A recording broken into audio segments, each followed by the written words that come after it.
Hello, everybody. Welcome to International Ball Facebook Live.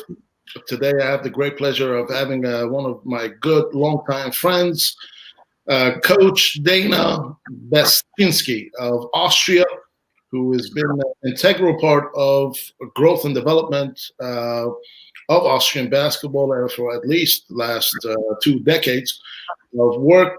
And starting from his journey from all the way from the academy and all the way to the professional leagues in Austria. So, Coach Beszczynski, nice to see you. How are you?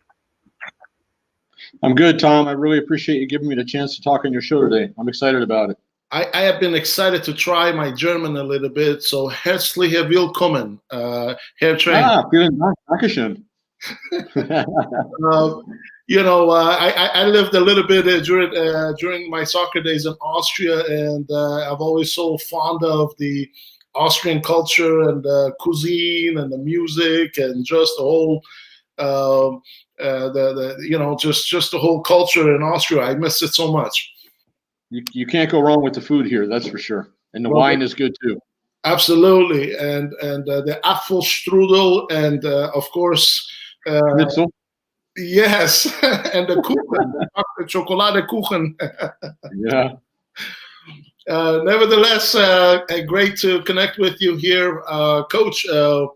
Wow, you have been helping build the game there in Austria for such a long time. Obviously, you've been a big part. Let's take it back in your journey a little bit, if I may. Let's talk to you a little bit about, how it started back in the day. So for our international ball family, friends, viewers that are watching this, get a little bit better acquainted with you and your journey. Yeah, it's funny because in 1995, I had just taken a job at Gwynedd Mercy College in Pennsylvania as an assistant coach with a bunch of friends. I was out on the recruiting trail, and a good friend of mine who unfortunately has passed away, Terry Layton. He used to go all around the world doing camps and clinics. And he said, "Hey, Dana, there's a job open in Austria. I met an agent. Why don't you send your resume and see what happens?" And I was like, "Okay, got nothing to lose. Let's do it." At the time, I was working at an elementary school in special education. And I figured, okay, let's see. I thought I didn't have enough experience. And the next thing I know, about 3 months later, I was on lunch duty. And the secretary says, "You have a call from Austria." Austrian agent said the manager from Gmunden, the Basket Swans Gmunden, wants to talk to you. The job will probably be yours if you want it. And at the time, I thought, hey, 50-50 here. America, Europe, chance to go to Europe. Let's do it. Why not? And that's how I ended up in Europe 26 years ago. Wow, that's tremendous. Just sometimes how things start, and of course, you have been in Gmunden for a long time, because not only you coached the team there in earlier part of your journey, but then you've continued working on with also a lot of the youth level teams, correct? Yeah, when I first started in Gmunden, the idea was to actually stay here about 2 to 3 years and then try to go back to the States to get a Division I job. And then I met my wife, an Austrian, who actually also played basketball. And the love kept me here in Austria. We had 3 kids. But in the beginning in Gmunden, Tom, you're right. I about coached everything, starting with all the youth teams. I had at that time we were a second division team, and I've been there. I've coached in Gmunden 3 different times. I think I've coached at every level except under 12. And yeah, I had a lot of success in Gmunden. The years to me there were very good, as were the people. And then I think you once you make the transition, you were involved in the first division of Austrian Basketball League, the very center of Europe. A lot of Austria primarily known in football, but basketball nevertheless has always been competing and working in its betterment and growth. I'm curious about your some of the teams that you coached and also help them transfer to the national division. What were some of the teams you worked with, and what was that journey like? Yeah, as I said, I worked 3 times in Gmunden. I worked at every level from under 14, 16, 18 The league many years ago went to under 19, which was a huge jump for kids going from under 16 to play under 19 with the physical level and the mental level, of course. They took out the under 22 level, which I also worked in. Under 20, I worked in. I've had a hand in everything in the youth basketball in Austria. And I had a lot of good players. I was very fortunate to have young kids who were ambitious, kids who were eager to learn the game, kids who went out and played really hard. And a lot of those youth players, fortunately for me, were able to go on and play in the first division and have successful careers. I worked in Linz one time. I worked in Wales a couple different times. I mean, I've worked with a lot of different organizations here in Austria. Every journey has been a little bit different. You learn a little bit about yourself. You learn a little bit about the inner workings of basketball and how that works. And I have to say, I mean, in Austria, I've been very fortunate. I've also worked at the national team program, which I'm doing again now with the under 16 girls, which is one of the biggest honors of my life and my career. But basketball here is, in the beginning, you saw a lot of big time Division I talent players here coming in from America, a lot of good European players. And I mean, the league, it's like anything. I mean, if teams have sponsors, they can get good players. If teams don't have sponsors, it's a roller coaster. I understand. But talking about the Austrian basketball, I mean, Jakub Podol was, I think, one of the major acquisitions that actually was. I have the privilege of watching him get drafted here with, from Utah with the our Toronto Raptors. And then obviously making being traded to the San Antonio Spurs. And then you're seeing other Austrians also are able to make the same transition in terms of playing high level quality basketball around the world. Yeah, I mean, the thing is, I mean, Jakub, you talk about Jakub, he cost me 2 Austrian titles. So, but he's an amazing young man. I mean, he's still grounded. He's very humble about what he's done and what he's able to do right now in the NBA. He's a great role model for young Austrian players here right now that have aspirations and desires to maybe get to that level one day. We have a lot of guys right now playing in Germany. We had a guy playing First Division Spain who's now come back to Austria again. I mean, our guys are now starting to get looks, and they're starting to, through the national team program, through summer camps and things, they're starting to get looks, and they're starting getting chances to play in other divisions across Europe, which for Austrian basketball, for the national team program, this is amazing because it's exactly what they need. Yes, indeed. Who are some of the emerging players that you are coaching that may be coming out? As I'm browsing through the Austrian Basketball Federation here's Instagram. Yeah, I mean, if you look at our national team program right now, I mean, the players in our national team program are a little bit older, which is nice because there's a lot of experience. But we've got Marvin Ogabzisi, he's playing in Germany. Tommy Klippites is playing in Germany. These guys are young guys. They're hungry. They're improving all the time. Renato Pojak, who wasn't in with the national team this year, is another one of those kids who is coming up through the system and playing well. Austrian basketball is growing quick. And this is also Errol Ersak, who played on a national team at this past qualification. We got a lot of young guys who are eager to come and improve themselves. Yes, indeed. Of course, I think recent signing of Raul Corner, head coach, also has made the has added to that asset acquisitions for Austrian basketball and the direction that it's been going. Yeah, Raul was kind of the first pioneer to go outside of Austria as a coach. I mean, I've known Raul since I got here.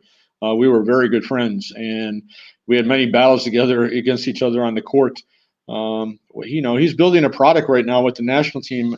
After they played this last competition, I wrote to him and told him, they played like he coaches. He wants guys that play with heart, guys that play with the team concept first, guys that don't give up. You saw in a lot of the games they were behind, but they had a will to just keep coming back. And that's what Austrian basketball has to get to. It has to be a mentality. Outside of basketball, I was also a baseball umpire and working in Austria sometimes, I said, guys needed that. In Germany, you call it a Biss. Yeah, it's kind of like that eagerness to go over their own borders, to be able to take that next step, to know what's on the other side. competing for 50-50 balls, going through that contact. And right now we're getting at that point. The national team that was on the floor in the last qualification window did a really good job of presenting themselves. So please share a little bit about the recent event, the FIBA games that you scouted or watched some of the Austrian games. What did you see, and what can you share with us here? Yeah, I mean, it's interesting because, I mean, they played Slovenia, they played Ukraine. They should have played Hungary, but because of Corona, Hungary wasn't able to participate. Ukraine is a team, of course, in this qualification window, the guys from the EuroLeague aren't playing. So, the measuring stick, so to speak, is a little bit different. Slovenia doesn't have their best players. The Ukraine doesn't either.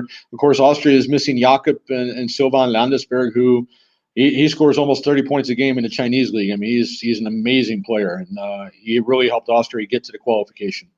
What I saw though is the game is evolving more and more around the guards. You're playing a lot more. A little bit more of the Princeton offense, a little bit more dribble drive. There's a lot more backdoor cuts. A lot of teams are playing a lot more pick and roll with short rolls, reading the defense. And players at that level, Tom, they're immensely skilled. I mean, when you watch the EuroLeague nowadays, I mean, I was watching last night Valencia play. There's not a guy on the floor that can't hit a three. You can't leave anybody open. You can't help off of anybody, because if you do, you're going to pay for it. And that's basically, right now, it makes the game exciting. There's a lot of points. Teams are putting up big-time scoring numbers. If you watch CSKA Moscow, it's my favorite team in the EuroLeague, because I have a friend who works there. They put up 90 points a game, and they make it look easy. But when you got Mike James playing for you, everything looks easy. Yes, indeed. You've also been tremendously involved in the female side of the game, which I'd like to get into with you a little bit more. I mean, the women's side, how is that growing in basketball? I know you've been involved also in helping a lot of the Austrian players to make the transition to North American colleges or university system. Yeah, it was funny because I was coaching a boys under 16 team in Linz about 4 years ago now. And the girls had a change of a coach, and they were asking me to do it, and I took over the girls team. It was the first time in my life I've coached girls. I asked Brenda Fries, who's a friend of mine, the coach at University of Maryland women's team, and I wrote Brenda and asked her, what can she give me about warning signs and things I should know about coaching women? And she wrote me, a long email to kind of give me a little bit of a heads up. It's interesting because girls sometimes pick things up faster. You have to treat them like players. There's no difference in male or female. And the girls' game right now in Austria, it started off, Tom, with basically playing with no foreigners. The team was completely amateur, or the league, I'm sorry, because we're trying to build the league back up. It's a little bit difficult sometimes when you say you're playing without foreigners, because sometimes they're your role models. They're kind of the ones that young kids look up to and want to be like. But at the same time, the development model right now for Austrian basketball for women is to play with your own players and try to develop from inside out. And I think it's a good idea. We have some players in Austria that are immensely talented. As you said, I've helped right now. We got a girl at Eastern Florida State Junior College playing with Gannon Baker's wife, MJ Baker. We got a girl at Northeastern. Got a girl who just started at Albany this year. One of the boy players I've helped to play at Newman, Division II in Kansas next year. And this year, I'm probably going to put 4 more girls in the States. So, this part of the process is going really well. It's something I do completely free, Tom. I don't charge any money out of it, although people have told me I'm dumb for not doing so. But I feel like if I can give back to the game and help these girls reach their dreams and have that experience in America, because, of course, as you and I know, there's nothing like playing college basketball. And the feedback, of course, from the girls have been over there, they absolutely love it. So, this is right now, I'm giving a lot of ideas about how we can promote women's basketball and make it better here. Well, my hat's off to you, Coach, for some of the work, brilliant work that you've been doing in Austria. Obviously, you and I have been friends for a very long time, and I've had the privilege of following your good work. And I thought it was long overdue for us to connect and put a face into our conversations. And so and you know the what you've done with the women's game, and so what is the direction of that? So do you think the Austrian developmental platform, is it going to be more in terms of usage of the North American college system to develop players and then possibly bringing back for national team duty, or how does it work in Austria? Obviously, you also have the local professional leagues also. Yeah, I mean, the guys' league is, of course, totally professional. You know, you have foreign players playing in the league. A lot of Austrian players are also playing as professionals. And that's the biggest difference. Yeah, in women's basketball, it's very hard to get sponsors. It's very hard to try to sell the game. We have a couple teams in Vienna, and you would be amazed at the capital of Austria that, you know, there's very little interest and support from the government there. I mean, some of the work that some of my friends are doing, especially with the Timberwolves Academy in Vienna, Alden Sarasevich, I mean, he does an amazing job keeping that club afloat and promoting women's basketball. I mean, he works very hard at it. I think right now we're looking at that is the next step for us, Tom. Yeah, to put our girls in America, let them gain the experience, have a chance to come back in Europe or have a chance to come back in Austria and play. You know, and give our young girls role models to look at to say, hey, you know, I want to maybe go to the States too. You know, I want to take that step. How do I do it? Who's going to help me do it? And I think this is one of the things we need to work on at the younger level is big time development, basics and fundamentals. Get these girls prepared to play in the first division against older girls. There's a lot of older girls playing in Austrian basketball who are also very talented. And some have also been to college. And that gives them a chance to be, you know, say, hey, I can do this or I can't do this. And, you know, of course, as you and I know, college basketball is not for everybody. But I'm hoping that, you know, we have that chance now to say, hey, why not the WNBA? You know, you see what Satu Sabali has done from Germany. I mean, she's a huge star over here. A great role model for the German players, plays for the German national team. And I think our Austrian girls need to start watching more basketball. They need to start developing more role models on the women's side and say, this is what we want to be like. This is what we're going to. Excellent, Coach. Who are some of the, I guess, the next generation or emerging talent that's coming out? World should watch out for. Yeah, right now, as I said, we got Anya Knoflach. She's down at Eastern Florida State. She's getting a lot of looks for Division I schools next year. Stella Pop just went to the University of Albany this year, a great little shooting guard. Next year, we got Flora Good. She's going to play at Casper Community College in Wyoming. She's a big girl, 6'2". Also, Sarah Winkler. She's probably going to go to either McCook or Eastern Florida. So, you know, we got a lot of up-and-coming girls. Also, Anna Barutu, who's playing at Northeastern. She's immensely talented, can play multiple positions. So, you know, there is that generation. Sophie Bayadanov, who plays for the Timberwolves. She'll come out in 2022, and this is a kid who played for me in the national team, and she's immensely talented. That's brilliant. So what's next for Coach Beszczynski here? Like, what do you got cooking next? Yeah, I mean, unfortunately, I mean, I was at BC Marburg in Germany at the start of the season. I worked this summer with them. I was there for 6 weeks. And then due to some family health issues with one of my kids, I decided to come home. Next up for me, Tom, is going back and coaching the girls under 16 national team. I'm very excited about it this summer. I hope that Corona doesn't take us away from a FIBA European Championship. But, you know, those are girls when you play with the national team. I mean, this is just, you get goosebumps, and the girls are excited and they want to work and learn. And, you know, I hope they enjoy that experience, and that's really what I want to do. There's no question for me. I want to get back on the bench next year and coach again because I miss it. It's my passion. It's my heart. So we'll see where the future takes me. Well, I certainly wish you good health and continued success there, Coach. If you have any shout-outs or anybody who you want to show some love to on our platform, it's all you. Yeah, I mean, of course, none of this for me is ever possible without my family. My family, you know, they strengthen my back every day and give me the chance to be able to do the thing that I enjoy the most. I've been very fortunate to work with great people like Mike Coffin. He and I have been friends for 25 years, and we work together in Wales, and we remain tight friends and good friends that, you know, we can talk about anything. You know, you need those people around you to support you through good times and bad times, and of course yourself as well. I mean, as I said, I was totally excited when you reached out to me about this. You and I have known each other a while, and we kind of fell out of contact, but hopefully we stay back more in touch a little bit more. You asked me about a project you have going, and maybe I can help you out with, and if I can, I'd be more than happy to do it. Well, I look forward to it, Coach. What are some of your social medias that you could drop on our page for some of the followers or viewerships that may be interested in touching base with you? Yeah, I mean, I'm Twitter with Coach B. I'm on Instagram. Go with your thoughts. I'm on Facebook.